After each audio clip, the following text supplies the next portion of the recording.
This video covers Module 1, Part C, the research process. In this video I'll talk about the stages of the research process, and in particular the first and second stages.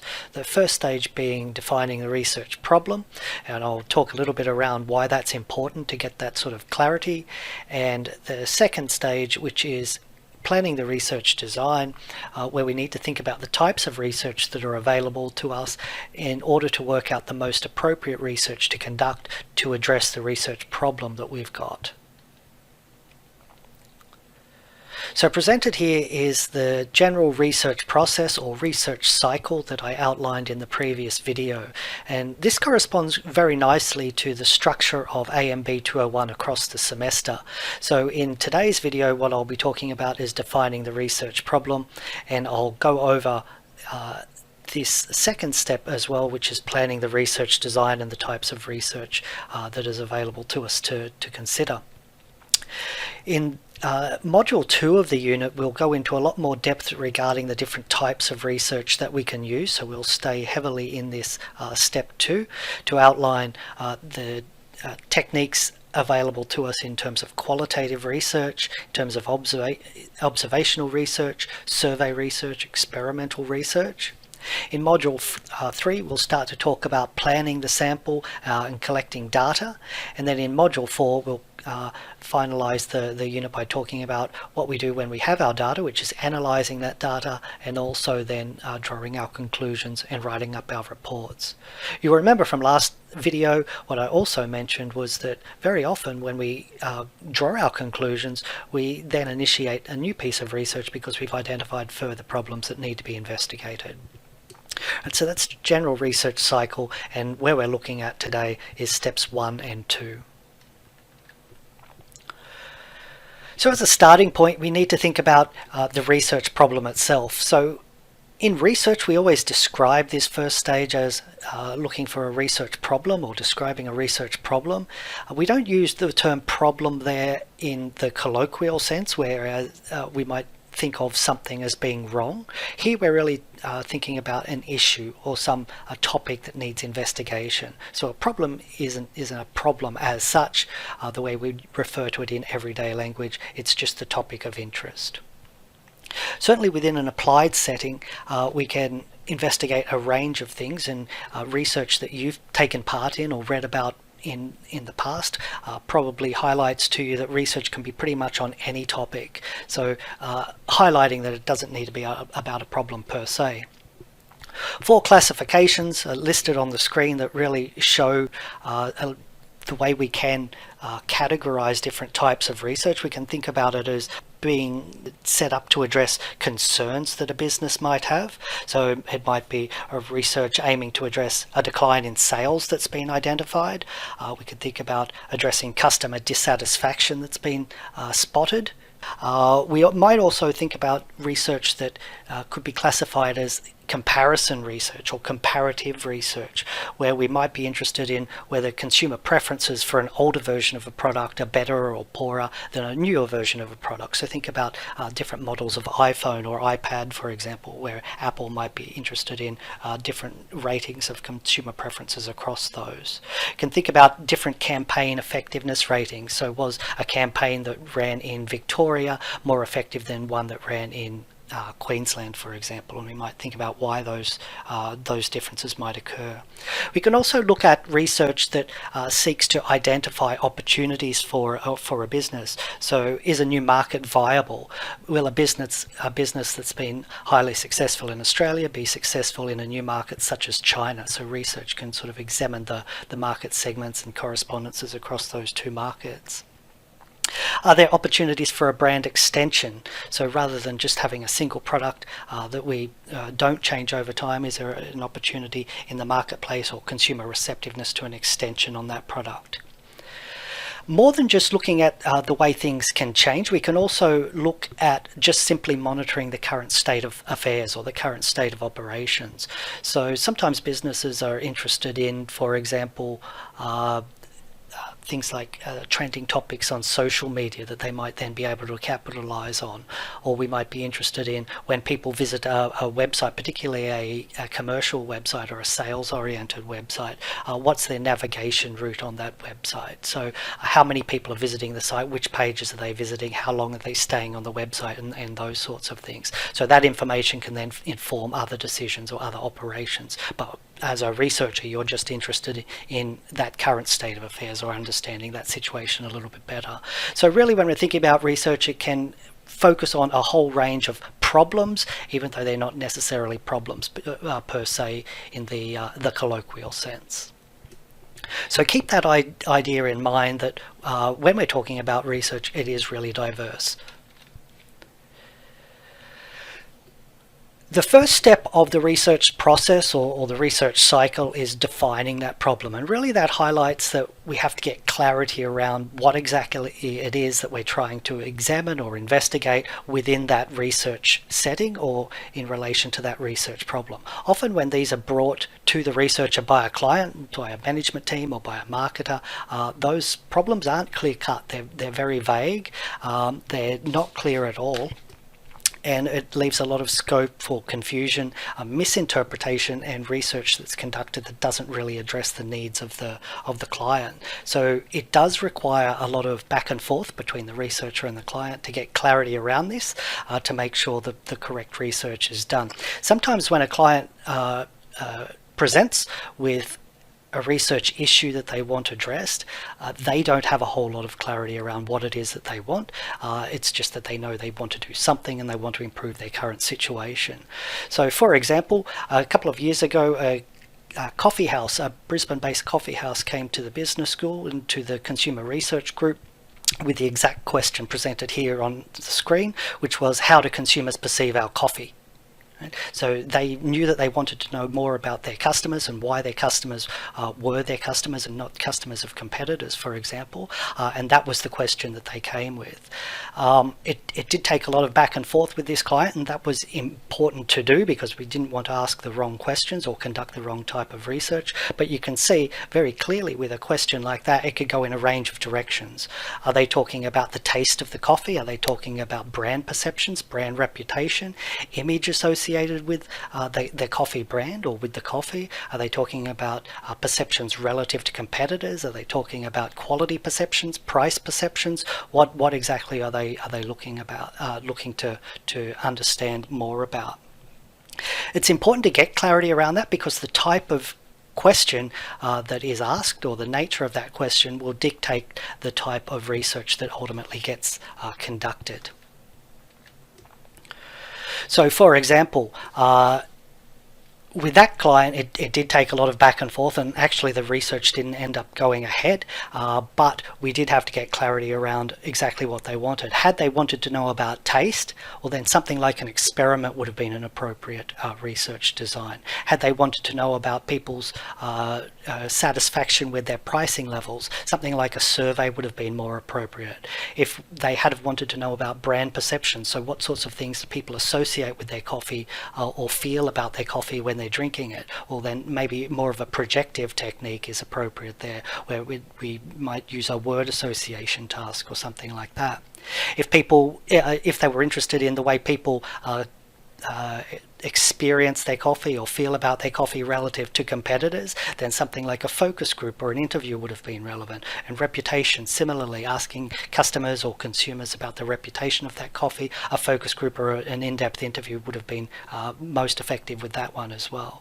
So very important to get that sort of clarity because it can help to scope the research, but it also very much dictates the type of research that needs to be done. So before moving on, the client in that instance, after some back and forth, so it turns out that they didn't actually know exactly what they wanted. They just knew they wanted to know more. What they actually wanted to know was the way customers perceive their coffee relative to competitors, and in particular why customers chose their store as opposed to competitors, and considering things like store atmospherics, sales and service attention and stuff like that. So really quite different to this initial what your initial thoughts might be in relation to a question like that. So after identifying and clarifying the problem, what is typically done to ensure everyone is on the same page is that the researcher will present the aims of the research with a very clear and succinct research question or a statement of what the research is going to be about. So in this research, we're interested in the way consumers experience the coffee relative to competitors or something like that. Once the research question is stated, to help narrow that research focus down, a set of clear research objectives is usually articulated or presented. So these are clear statements of exactly what you're going to address in the research in order to respond to or answer that research question. It's beneficial for you as a researcher because then you know what you need to do, but it's also beneficial for management or the research client because then they know what to expect or what they're going to get at the end. It'd be a pretty devastating situation if you conducted research, presented those findings to the client, and they said that's not what we want at all. So this is a very important stage. So in terms of your qualitative project, this has been done for you. So you have a few examples of that you can look at. So with topic A, which is our qualitative project topic on self-serve technology in grocery stores and why consumers use those, we've stated the research question as what influences usage of self-serve technology in grocery stores.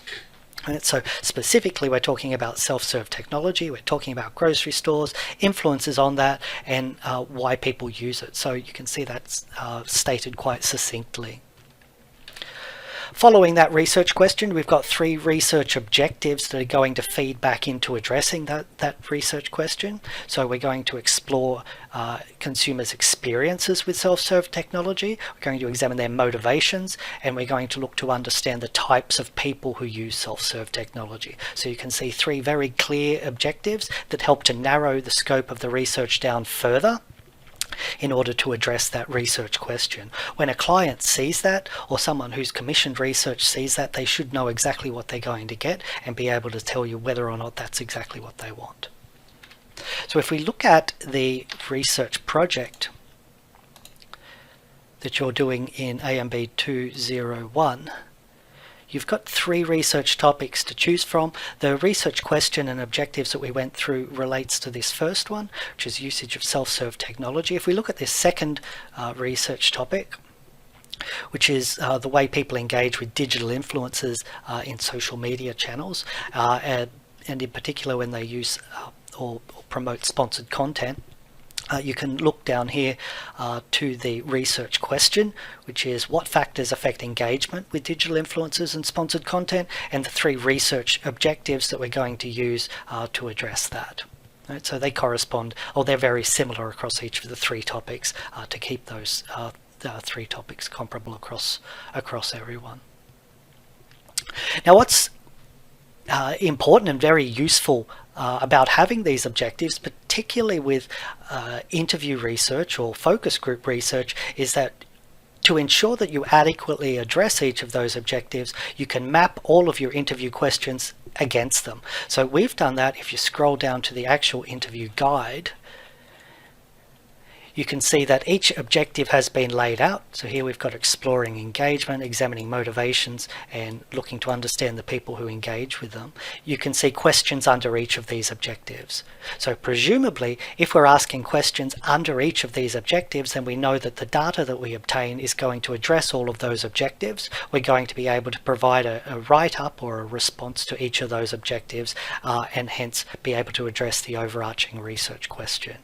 Similarly, if you were to conduct a survey on these topics, you would want to make sure that you have questions related to each of those specific objectives. I have seen research proposals put forward before, and actually it's not uncommon to see research proposals put forward where a set of objectives is laid out, on the next page a set of questions is given, and it's not clear that there is correspondence. The danger with that sort of setup is that at the end of that research, the person has addressed 1 or 2 objectives and missed a couple of others altogether. So mapping it out in this way is really quite useful. So that's defining the research problem. The point to take away from that is that it does take some time to get clarity around that problem. It actually takes a considerable amount of back and forth with some clients. And with some research students, when a research student is setting up their project as well. Getting clarity around exactly what the research problem is, scoping that and putting some bounds on it, working out what the exact focus is. The type of question that you have or that you arrive at after you've done this step one will really dictate the type of research to be conducted. Right? And therefore it guides this second stage, which is planning the research design. This research design stage is an important one as well. We'll spend a bit of time on that today, but that actually makes up all of module 2 for the unit, where we go through the different types of research that are available to us. So in thinking about the types of research that we can use, we've got 3 broad classifications of research: exploratory research, descriptive research, and causal research. These are noted in increasing level of methodological control required. So exploratory research is simply research that we conduct to learn more about some topic or explore some topic. It doesn't require a whole lot of control over the research setting or the research environment. We maybe just want to set up a focus group or go into a school or go out onto the street and conduct some interviews with some people to explore general perceptions around some issue or some topic. Descriptive research is research where we already know a fair bit about the topic, and what we're looking to do is quantify characteristics of that topic or of that phenomenon. So place numerical indicators on it, for example. And then causal research is the research that requires the highest level of control, and it's probably the more rigorous type of research you can conduct because of that. And this is essentially experimental research where we're looking to establish cause and effect relationships. So not only do you already have to know a lot about the topic, you already also have to know the descriptive characteristics of that topic, but here you're looking for the relationships between variables that fall under that topic. Right, so 3 broad classifications of research. You'll get to know those terms quite well across the semester. We use those a fair bit. So what I'll do is go through a little bit more detail about each of those in the next few slides. Exploratory research, to begin with, is what we say is often the initial stage of any research process. So we can think about it as being qualitative research in general, such as going out and conducting interviews, but we can also think about exploratory research as being the start of any research project that involves going along to the library and conducting a literature search, or logging onto Google or Google Scholar and conducting a literature search. You're exploring that topic to learn more about it. So it does form essentially the basis of any research project. It's never intended to provide conclusive evidence. You're just exploring. You're not making firm predictions. You're looking to get more insight, looking to see whether there's something that you don't know and learn more about that topic. It is often useful to guide subsequent research, even if that's not the intention. So if you set up some interviews, for example, and realize there's something more that you want to know, it can guide subsequent quantitative research or survey research, for example. So some example research questions are listed there. We might want to know more about why people avoid social media. So if you were to conduct research on that topic, you might initially think, well, I know a fair bit about why people avoid social media. It's probably fear of technology. There might be privacy concerns. There might be concerns about harassment or bullying or something like that as reasons people avoid social media. Or it could be things like anxiety. However, if you think there's something that you don't know about that you might have overlooked or that you might not be aware of, then conducting exploratory research can be really helpful. A good example of that came up in a class a couple of semesters ago, where I said that was a decent example for exploratory research, where someone said a reason that they avoid social media, or their friend avoids social media, was because it consumes too much bandwidth. Right? So I hadn't previously considered that was a reason people would avoid social media, so therefore I would have missed that had I jumped straight to descriptive research or survey research, looking to quantify the number of people who avoid social media for the reasons that I knew about. So even when we feel that we know a fair bit about a topic, exploratory research can be helpful. Another one there, why do people, or what do people find most frustrating about our web layout? If we don't know the reasons people find our web layout frustrating, then you really do want to conduct exploratory research in order to understand that. There's a range of techniques available to us that constitute exploratory research. So we've got interviews and focus groups as the most common ones. We can also consider case studies as being somewhat exploratory. So case studies simply being where we identify a single case. It could be a business, an organization, it could be a university, it could be an individual person, where we then track them or follow them across time to learn a lot more about them in detail. Or that place in detail to explore life from their or life from their perspective, or the situation from that business's perspective. Experience surveys are also a form of exploratory research. Experience surveys are any survey that has open-ended questions that asks about your experience. So for example, when you've completed your Pulse or Insight surveys at the end of the semester, as part of your university course, you're essentially taking part in an experience survey. You're being asked about your experience. The fact that you've got open-ended questions, being asked to list things that were good, things that were bad, makes that very much exploratory, because you can present things to the teaching team or to the university that might not otherwise be known. I said before that the use of library searches constitutes exploratory research, and where that fits is that we call that analysis or usage of secondary data. Secondary data is data that's been collected by someone else or some other researcher for their purposes. Their purposes are not going to always be identical to your purposes, so you're using that in a secondary capacity. So that might be the use of literature reviews or looking at consumer reports, which is what you might do for any of your university assessments. It might be looking at the Australian Bureau of Statistics website and looking at the data that they've collected as part of their census or part of some other survey that they've conducted, and then using that to inform your own position or to inform your own research. Secondary data contrasts with primary data, which is data that you've collected specific for your purposes. So you can imagine secondary data can sometimes be problematic because it won't answer the exact question that you have, whereas primary data is data that you've collected, so you can be a lot more confident that it is going to address the question that you have, it is going to address the issue that you have. So why don't we always collect primary data? Well, the thing with primary data is it's very time consuming to go out and collect data and run your own studies. It's also very expensive to do that. So secondary data is faster, it's often cheaper to get and more accessible than primary data. But you've got a bit of a distinction there. So the problem with using secondary data is, of course, that it might not always meet your exact needs. So if you're interested in usage of self-serve technology in Australia, or people's television viewing habits, or use of free-to-air TV in Australia, but the only secondary data you can find, it relates to viewership in the US or in the UK, right? That may not be exactly what you want, may not exactly answer your research question, but you're going to use it anyway because it's there. So you have to make a little bit of adjustments for that if that's the case.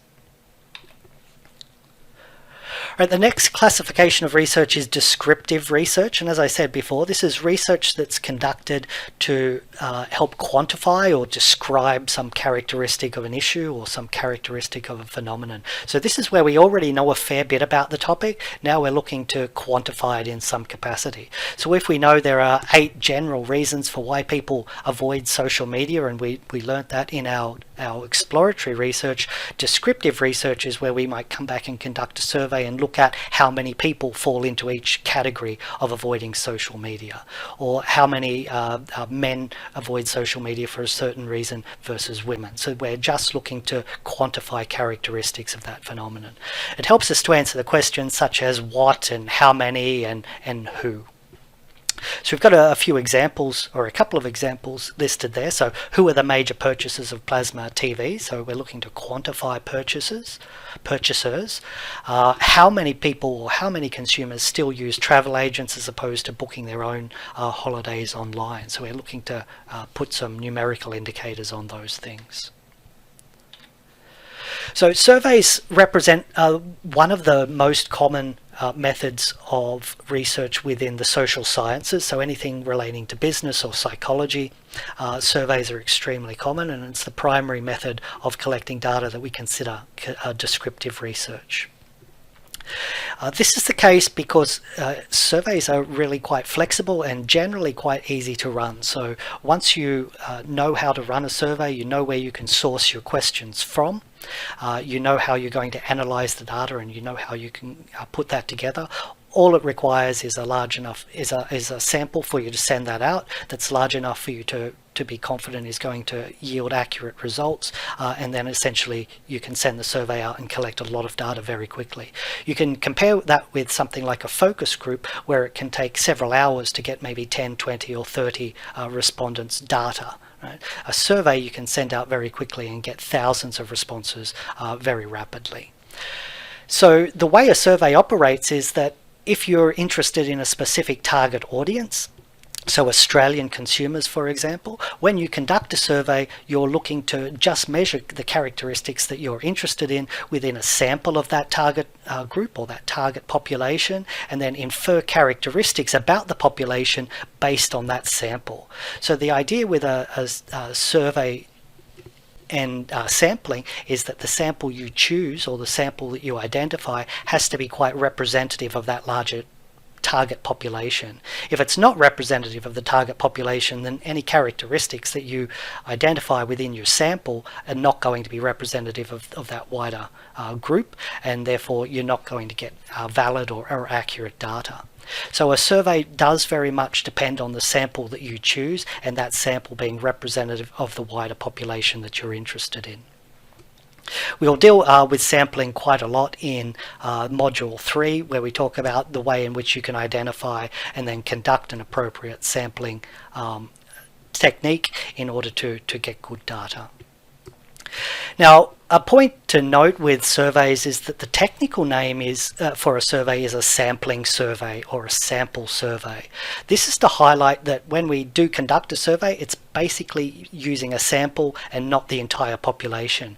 Anytime we can conduct or provide a questionnaire to the entire population and measure a characteristic in the entire population, we call that a census. It's not a survey, it's a census. So most people are probably familiar with a census when we think about the Australian Bureau of Statistics national census that's conducted every so often, that we had in Australia a year or two ago.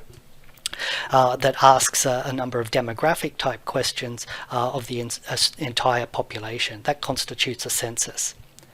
Anytime we can access the entire population of interest to us, we essentially call that a census. It doesn't have to refer just to a national census. So if I'm interested in the music preferences of AMB 201 students, and I have access to all AMB 201 students and can ask that question, I'm essentially conducting a census of AMB 201 students, not a survey. It's seen as a little bit more reliable because you don't have that issue with the sample not being representative. So a census can be a lot more effective in that sense.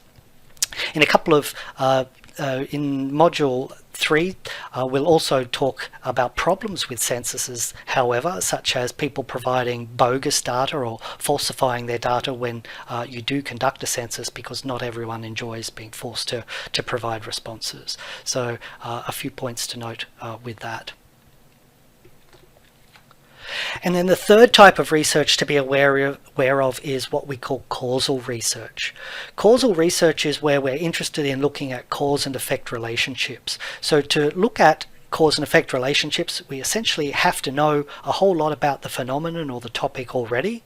We have to know what factors are important, what constructs are there, what sort of variables are relevant to that setting. We also have to already know some of the quantified data or descriptive data about that research setting in order to conduct this type of research. We're essentially interested in the types of relationships between variables, not just quantifying them. And the way we do causal research is with experiments. So experiments involving changing one or more variable across groups in order to see how that variable impacts some outcome measure. A few different questions we can ask using causal research, and remember this is the type of research that requires a very high level of control, so it is quite difficult to run experimental research. So a few questions listed here. Do rude salespeople sell more products than polite salespeople? You can see that's not an exploratory question, because we're not just looking to learn more about the topic. It's not a descriptive question. We're not looking at how many people are rude and how many people are polite. Instead, we're looking at the relationships between rudeness and sales. Right? So we're looking at that cause and effect relationship. Is there an effect of rudeness on a number of sales or amount in sales? And I can tell you what research shows with that is that is the case, that rude salespeople do actually sell more products. That's come out of recent research by Darren Dahl at the University of British Columbia, but that's only the case for luxury products. So if you're someone that sells luxury products, then a little bit of rudeness is actually seen as a positive and is likely to lead to increased sales.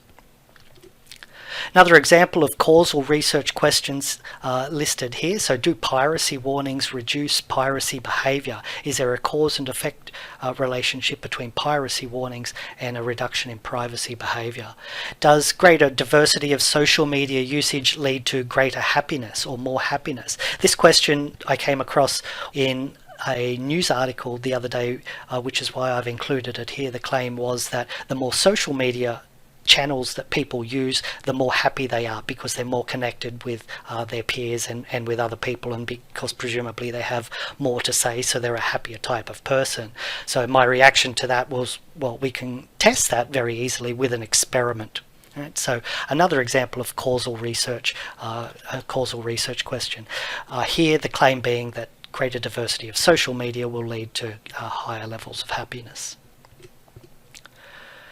So when we're conducting causal research, we not only pose a research question, but we then offer a prediction about the type of relationship we expect to find. So we don't leave that open as we might with exploratory research, but instead we make a specific prediction.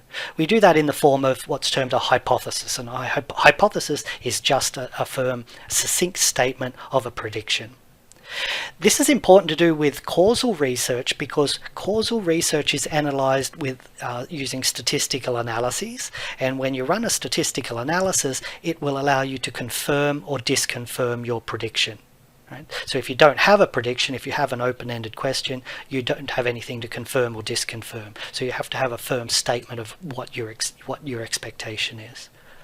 We can easily turn a research question into a hypothesis, such as the one in the example here. So hypothesis being that people who use more diverse social media platforms will report higher levels of happiness. Right? And then we can go and test that.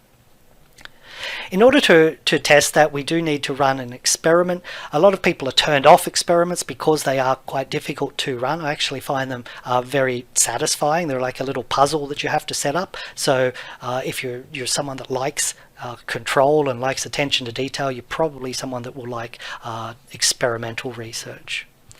We require a high-level control because if you're looking to demonstrate a cause and effect relationship, like the one back here talking about diversity of social media channels predicting happiness, then what we need to do is control as many other variables or as many other factors that might influence that relationship as possible. You don't want to see an effect on happiness but then say, well, that was actually due to the time of the year or something like that. You want it to be attributable just to the cause.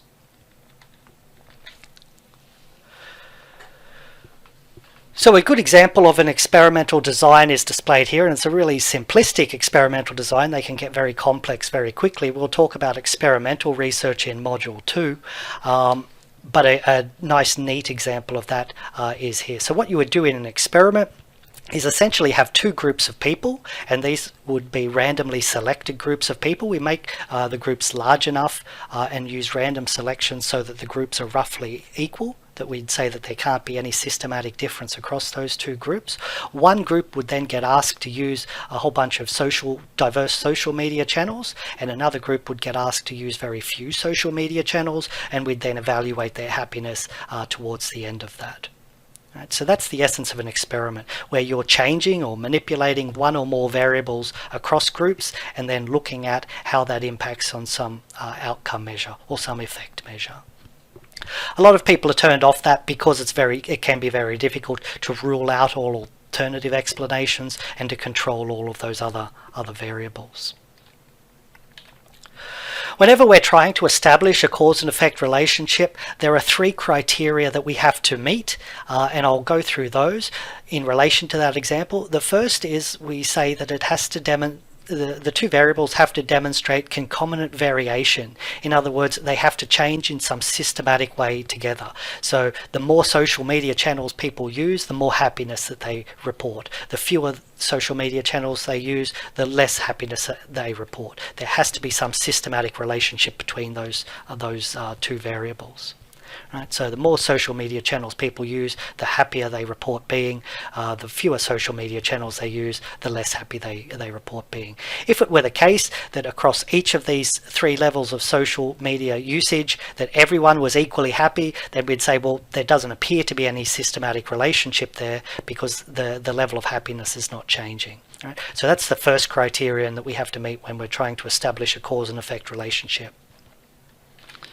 The second one is that there has to be a correct causal ordering of events. If we're saying that the usage of diverse social media channels leads to increased happiness, then it has to be that usage of social media channels comes before happiness. Right? Because you could still get this concomitant variation back here if you had this reversed sequencing. If it were the case that people who are happy go out and start to use more diverse social media channels.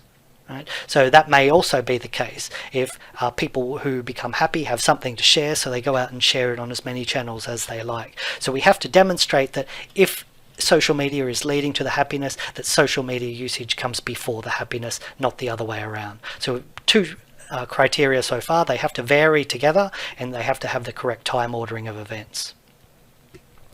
And the third criterion for establishing causality, and this is probably the most difficult one to meet, is that we have to rule out alternative explanations. So we have to go through and systematically try to control as many influences as possible so that we can't attribute that relationship to something else.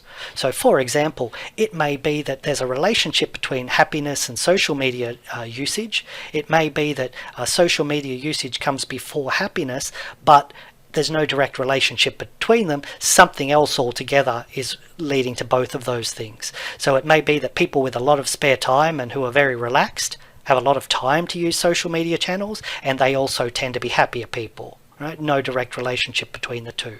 People who have a lot of time commitments and time constraints have fewer time to use social media channels and may also tend to be less happy people. Right? So we'd need to, in an experiment, rule out that sort of difference between those 2 groups, and we do that through randomly assigning people to each of those conditions and manipulating those conditions rather than letting them occur naturally.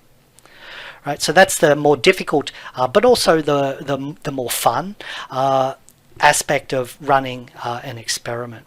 The experiments are very rewarding to run because they do allow you to look at those causal relationships as opposed to just quantifying or just exploring some topic. In terms of practical application or field applications of causal research, we can think about test markets as being a very clear example of what would be a field experiment. So when people run or businesses run a standard test market, what they essentially do is change some part of their business operations. It might be a part in relation to their advertising campaign. In this instance, it might be in relation to their packaging design. It might be in relation to their store layout, and they only do that within a selected region of the country or a selected region of their overall market. The idea being that if they see a change just within that area where they made that alteration to, in this case, their packaging design, but they don't see any similar change in the rest of their market, well then that change must be attributable to the to the alteration they made with their packaging design. So that's the essence of a test market. It's very important to run test marketing within a marketing context, because if you were to not test market and make an alteration to your business operations across the country or across your entire market, and you saw an increase or a decrease in sales, it would be very difficult to attribute that solely to what you just changed, because you wouldn't know if something else was driving it. So you wouldn't know if it was actually due to a change in weather or a change in time of year, or in the case, the example here, a change in government initiatives asking people to focus on nutritional information, or a change in what competitor brands are doing. So that's the importance of using test markets. And again, we'll talk about test markets a little bit more in Module 2. But test markets are essentially using experimental or causal research methodology when they're being run. So which research design is best? What we see is that a lot of researchers become experts within a particular type of research. So I conduct experimental research, therefore most of the studies that I run, or the research questions that I develop, tend to be tailored towards experiments. People who conduct exploratory research will often develop research questions that are more exploratory. People tend to be a little bit biased in the way they frame their research questions, tailoring them somewhat to the design that they're most familiar with. In reality, or in the ideal world, the research topic and research question should dictate the type of design that you use, as we saw across those examples that I've given in the slides previously. Increasingly, though, we are seeing mixed methods designs start to be used, so studies that employ the exploratory techniques up front, so it might be your interviews and focus groups to gain a little bit more insight within a topic or into a topic, and then survey and experimental research conducted at a later stage to follow that up to investigate something that was identified in the interviews or in the focus groups. All right, so that's the first two stages of the research cycle that we've overviewed. As I said, Module 2 will focus solely on planning the research design and looking at those different methods in more detail and the different options we have available within each of those classifications, but that gives you a good introduction to that. So to tick off what we've done in this session, we've gone over the research process, talked about the importance of getting clarity around the research problems that we're looking at, and introduced the ideas of exploratory, descriptive, and causal research. In the next video, we're going to be talking about ethics in research. This is a very important lecture. It sounds a little bit dull, but what I try to do is bring in some of the origins or the history of why we have the ethical principles we have in place, which does make that a very interesting lecture.